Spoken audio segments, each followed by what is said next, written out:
một có trường sao đi đặt một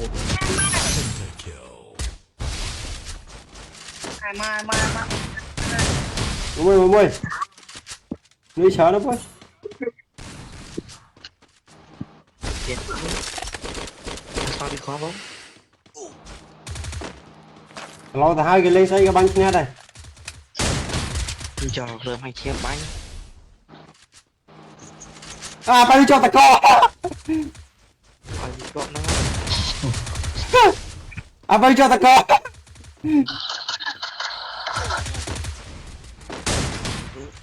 tung hoa mặt à bánh cho ta co à bánh cho ta co nữa lối sót cho ta co đi tranh đi ta co với nhỉ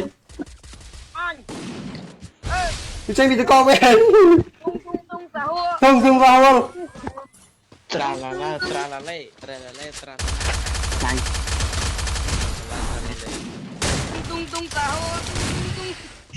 tung trích trâu lila ya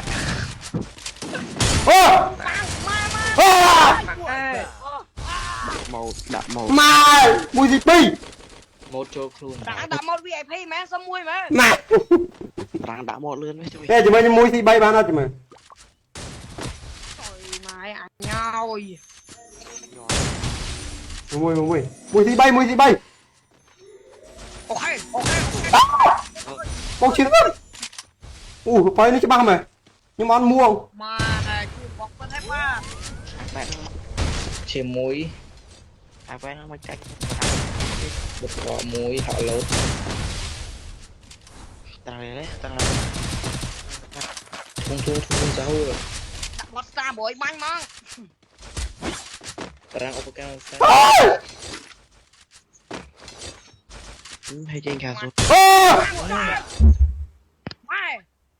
ôi sao mẹ biết trời tao ôm đây không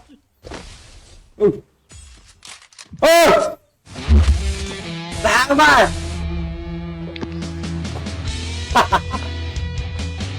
trời mà anh đi bên hai hạt tắc đáy con khmai bên tắc đáy con bà ráng gì tắc đáy con khmai អ្នកនេះបើសិនអ្នកនេះចង់ដាក់ពេកមានតម្លៃថោកសម្បត្តិភាពដល់ account game អ្នកនេះអាចដាក់បាននៅ page ក្រៅ Bobby Store អ្នកនេះចាំចុចលេខនៅប្រាំងដាក់នៅក្រោម comment ទៅដល់កន្លែងដាក់ពេកឲ្យគ្នាយើងចាំមួយ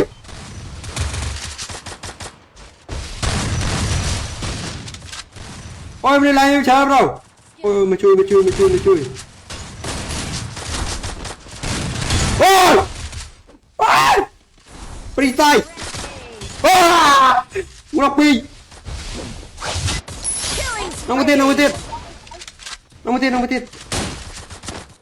bài ba mươi Enemy spotted. Triple kill.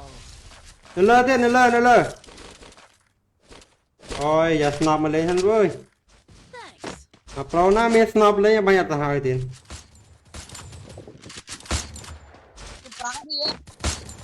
bài ba mươi tiền Help me! Enemy spot!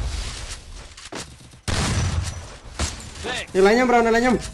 cho ba mươi